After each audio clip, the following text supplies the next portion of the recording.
नमस्कार। क्या ऐसा हो सकता है कि किसी व्यक्ति को पेड़ लगाने या वन लगाने के कारण जेल हो जाए? आप सोचेंगे ऐसा नहीं हो सकता। लेकिन जब भारत आज़ाद नहीं हुआ था 1940 के दौरान कुछ ऐसे उदाहरण आते हैं जिसमें कि ऐसे आंदोलनकारी जिन्होंने सविनय अवज्ञा करने के लिए वृक्ष लगाए और जंगल लगाए, उनको ब्रिटिश सरकार ने जेल किया। आइए इस पर एक संक्षिप्त सी चर्चा आपके साथ करते हैं। उत्तराखंड के कुछ ऐसी महान विभूतियां हैं जिनमें एक आनंद सिंह रावत हैं, जिनको कि उनके आविष्कारों के लिए, जमीन से जुड़े आविष्कारों के लिए भी जाना जाते हैं। एक सकलानी जी हैं और ऐसे कुछ उदाहरण हैं जिन्होंने कि 1940 के दौरान ब्रिटिश सरकार के शेड्यूल्ड भूमि के विरोध में या उनकी अवज्ञा करने के लिए, उनके बात को नहीं मानने के लिए एक उन्होंने तरीका ढूंढा जिसमें उन्होंने वृक्ष लगाए ऐसे सारे जगहों पर जो कि ब्रिटिश सरकार मानती थी कि यहाँ पर वन नहीं लगना है, ये शेड्यूल्ड एरियाज हैं। तो उस समय उनको जेल हुई। तो ये जो किसी व्यक्ति को वन लगाने या वन को आबाद करने के कारण जेल होती है, इसको हमको किस प्रकार से देखना चाहिए? तो एक तरीका तो ये है कि हम इसको ये देख सकते हैं कि क्योंकि वे सरकार के, दमनकारी सरकार के सामने खड़े हुए, इसलिए उनको जेल हुई। या हम इसको दूसरे तरीके से ये देख सकते हैं कि क्या उन्होंने किसी कानून का उल्लंघन किया जिसके कारण उनको जेल हुई? तो मुझे लगता है कि ये दूसरी बात भी यहाँ पर सही है। जो वन होते हैं, वन को बनाने का, वन को बढ़ाने का, वन को संरक्षित करने का एक तरीका है जो कि एक्सपर्ट्स को ही पता है, जो कि पर्यावरण के क्षेत्र में काम करते हैं, जिनकी वन के क्षेत्र में अनुसंधान है, वृक्षारोपण के क्षेत्र में अनुसंधान है, उनको ये अच्छे से पता होता है कि आप वन कैसे लगाते हैं, आप किसी वन को कैसे संरक्षित करते हैं, आप किसी वन को, अगर आपको उसको उसकी पहले की स्थिति में लाना हो तो आप कैसे लाते हैं। तो लेकिन वन लगाने का एक उससे बहुत उल्टा तरीका है, गलत तरीका है। वह क्या है? वह यह है कि कोई भी राजनीतिक या फिर बहुत ही एक्टिव लोगों को सरकार उनके एनजीओज को या उनको ये जिम्मा दे दे और उनको वह प्रोत्साहन करे कि वह जहाँ तहाँ वृक्षारोपण करें। क्योंकि अगर आप ऐसे वृक्षारोपण करते हैं तो आप जो पशु के और जो मानव के बीच की जो एक बाउंड्री होती है, उसका आपको जितना ध्यान रखना चाहिए वह नहीं रखते। तो फलस्वरूप क्या होता है? फलस्वरूप वही होता है जो आजकल हम उत्तराखंड के पहाड़ों में और उत्तराखंड के जो तराई के जो क्षेत्र हैं उनमें देख रहे हैं। आपको ये पता है कि पर्यावरण के नाम पर पूर्व सैनिकों के थ्रू सरकारों ने पहाड़ों में कई जगह पर उन्होंने पेड़ लगाए। अब जो ये पेड़ लगाए उसके पीछे सरकार की मंशा केवल ये है कि अगर वनों में से पेड़ की कटाई हो रही है तो उसकी भरपाई वे किस प्रकार से करें।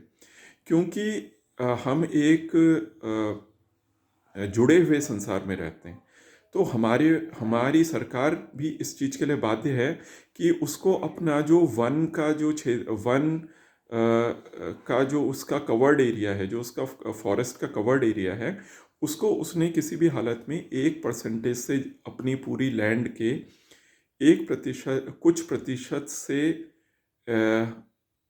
ज़्यादा कम नहीं करना है। अगर वह उससे कम हो जाता है तो हमारा जो कार्बन फुटप्रिंट है वह देश का बहुत बढ़ जाता है। तो इसके तोड़ के रूप में सरकार क्या करती है कि वह जब वनों से वृक्षों की अंधाधुंध कटाई होती है, आपने ये देखा कि कुछ समय पहले आपने ये देखा कि भाई जो बिजनेसेस थे, कॉरपोरेट्स थे, उनको आपने देखा बिहार में और कई जगह पर उनको जब जंगल के अंदर जब उनको खनन के लिए उसके लिए ज़मीन दी जाती है तो वहाँ पर वनों वनों की कटाई होती है। अब जो वनों की कटाई होती है तो जो आपका वन क्षेत्रफल है देश का वह घटता है।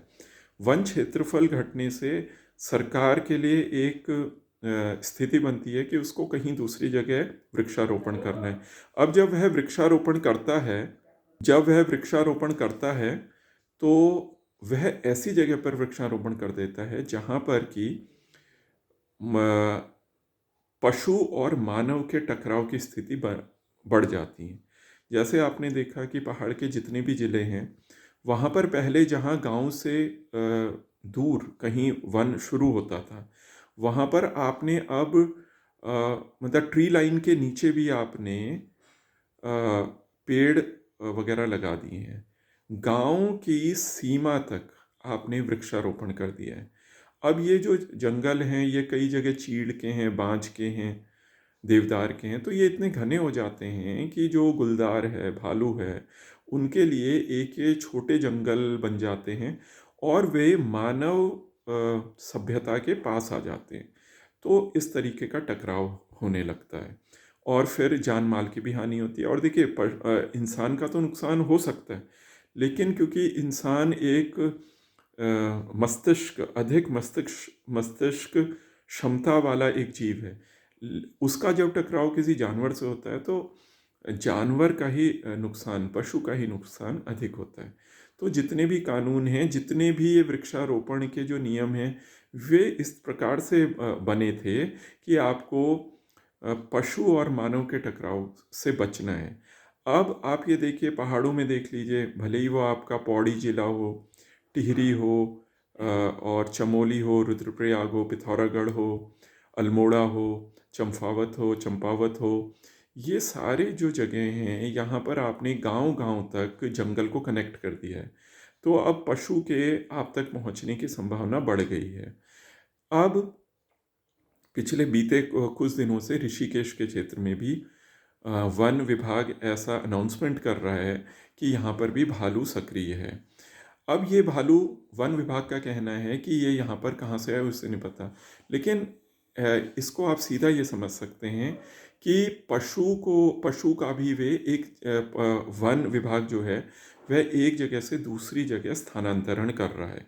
लेकिन क्योंकि आप एक पहाड़ के जंगली जानवर को एक उससे अलग उसको एक दूसरे जंगल में रख दे रहे हैं जो जहाँ पर उसका वहाँ वर्चस्व नहीं है, टेरिटरी नहीं है, तो इस कारण से वह फिर आबादी क्षेत्र की ओर खाने के लिए और संरक्षण के लिए वह भाग रहा है। तो इससे ये सारे कन्फ्लिक्ट बढ़ रहे हैं। तो इसलिए मेरा ये निवेदन है कि आप जो किसी भी क्षेत्र के जो एक्सपर्ट होते हैं, जो विशेषज्ञ होते हैं, उनकी भूमिका को समझिए। अगर आपको जंगल लगाने हैं तो आप किसी एनजीओ के थ्रू जंगल नहीं लगा पाएंगे। कोई एनजीओ आएगा, वह किसी राजनीतिक सोच का होगा, वह सरकार को खुश करने के लिए हो सकता है कि जंगल में ऐसे पौधे लगा दे, जैसे वह हो सकता है कि रुद्राक्ष का पौधा लगा दे, वह किसी जड़ी बूटी का पौधा लगा दे, अमरबेल लगा दे, या कोई भी ऐसा पौधा लगा दे जो उसकी मान्यता के हिसाब से तो बहुत अच्छा है, लेकिन क्या उसमें जंगली जानवर के लिए खाने के लिए कुछ फल होता है? क्या जंगली जानवर उसके पत्तों को खाते हैं, उसके फल को खाते हैं? तो आप ऐसे जंगल को अगर आप ऐसे इस प्रकार से जंगलों को बढ़ाने का प्रयास करेंगे, लोगों के बहुत पास तक जंगलों को नीतियों के थ्रू पहुंचा देंगे, तो पशु और मानव का टकराव बढ़ता रहेगा। इसके अतिरिक्त अगर आप नौसिखिए लोगों को या जो लोग विशेषज्ञ नहीं हैं, जिनकी वृक्षारोपण में, वन के संबंध में कोई विशेषज्ञता नहीं है, उनको अगर आप वृक्षारोपण में ले आएंगे, जंगल बनाने में ले आएंगे, तो वे जंगलों का जो एक जंगल जिस तरीके से होता है, जिस तरीके से उसमें अलग अलग वृक्ष होते हैं और वे जैसे नेचुरली बढ़ते हैं, प्राकृतिक रूप से बढ़ते हैं, जैसे उनका बीज रोपण होता है, उसको वे खराब कर देंगे और आपके जंगलों में ऐसे पौधे हो जाएंगे जिसको कि जंगली जानवर को उससे खाना नहीं मिलेगा, और फिर उनकी जंगली जानवर आपके शहरों में, कस्बों में, गांव में आएंगे। इसके अतिरिक्त एक और बिंदु कह के मैं अपनी बात को ख़त्म करता हूँ। वैसे मैंने जितना पढ़ा है, और मैं यहाँ विशेषज्ञ नहीं हूँ, तो मैं आपसे अपनी बात केवल यहाँ पर साझा कर रहा हूँ। वन अगर आपने संरक्षण करना है तो उसका सबसे अच्छा तरीका ये होता है कि आप वन में लोगों की, जो आपके पालतू जितने भी मवेशी होते हैं जो घास खाते हैं, क्योंकि जो जब गाय घास खाती है तो वो जड़ से उखाड़ के घास को खाती है। इसके बनिस्बत जब कोई जंगली जानवर, हिरन घास खाता है तो वो घास को काट काट कर उसको खाता है, उसको जड़ से नहीं खींचता। और तो आपको अगर किसी जंगल को संरक्षित करना है तो वहाँ पर आप उसको तार बाड़ करें, जंगल के एरिया को तार बाड़ करें, और वहाँ पर पशु की और मनुष्य के जाने पर आप स्ट्रिक्ट तौर पर वहाँ पर जब आप उसमें रोक लगाते हैं, तब जंगल अपने प्राकृतिक रूप से बढ़ता है। मैंने ये जो आपसे बात साझा करी, ये विशेषज्ञों की कही हुई बात है। ये मैं उसी बात को यहाँ पर दोहरा रहा हूँ। तो अंत में अपनी बात को यहाँ पर मैं एक बार आपके लिए संक्षिप्त में समराइज कर दूँ। सबसे पहली गलती हमारी ये है कि हमने अपने कार्बन फुटप्रिंट को पॉजिटिव रखने के लिए, अच्छा रखने के लिए, जंगलों से तो पेड़ों को काटा, लेकिन उसकी जगह जो हमने वृक्षारोपण किया, अपने को कार्बन फुटप्रिंट को मतलब न्यूट्रल रखने के लिए, वह देश ने जंगलों से पेड़ को काट के उसको बस्तियों तक, ऐसी जगहों पर वृक्षारोपण कर दिया जहाँ पर कि अगर आप जंगल लगा देंगे और वह बड़े जंगल से अगर गांव तक, शहरों तक, कस्बों तक अगर जंगल पहुंच जाएगा तो मानव का और पशु का टकराव वहाँ पर बढ़ जाएगा। दूसरी बात यह है कि आपने जब जंगल वृक्षारोपण किया या फिर आपने जंगलों को संरक्षित करने का काम किया, तो आपने विशेषज्ञों की बात को, जिनका पर्यावरण पर, जिनका वृक्षारोपण पर, जिनका जंगल के संरक्षण पर, जिनका वन्य जीव संरक्षण पर, जिनका काम है, जिनकी विशेषज्ञता है, आपने उनको दरकिनार कर दिया, आपने उनको पीछे कर दिया, आपने उनकी विशेषज्ञता का लाभ नहीं उठाया। तीसरी चीज़ ये है कि अगर आप किसी एनजीओ से ये एक्सपेक्ट करेंगे कि वे वृक्षारोपण करके किसी जंगल को आबाद कर देंगे और वहाँ पर एक इंटेलिजेंट तरीके से, साइंटिफिक तरीके से आप जंगल को संरक्षित कर पाएंगे, तो दुर्भाग्यवश ये आपकी गलत धारणा है। सरकार को अपनी इस धारणा को बदलना चाहिए। अंत में एक बात कह के अपनी बात को यहाँ समाप्त करूँगा। जब भी मनुष्य का पशु के साथ टकराव होता है तो इसमें अधिक नुकसान पशु का ही होता है।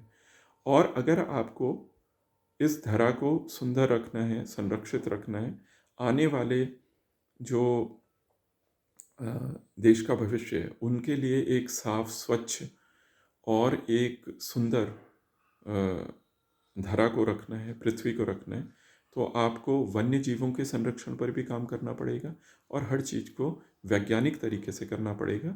विशेषज्ञता को आपने तरजीह देनी पड़ेगी। नौसिखियों से अगर आप कोई काम करवाएंगे या किसी गलत धारणा से या अपने बचाव के लिए, जैसे कार्बन फुटप्रिंट को न्यूट्रल करने के लिए अगर आप शॉर्टकट कोई अपनाएंगे, तो देश का उसमें दीर्घकालिक और छोटे समय में भी नुकसान होगा। तो ये एक संक्षिप्त सी चर्चा थी उत्तराखंड में पशु और मानव के टकराव पर। किसी और मुद्दे पर आपसे किसी और दिन चर्चा करेंगे। धन्यवाद।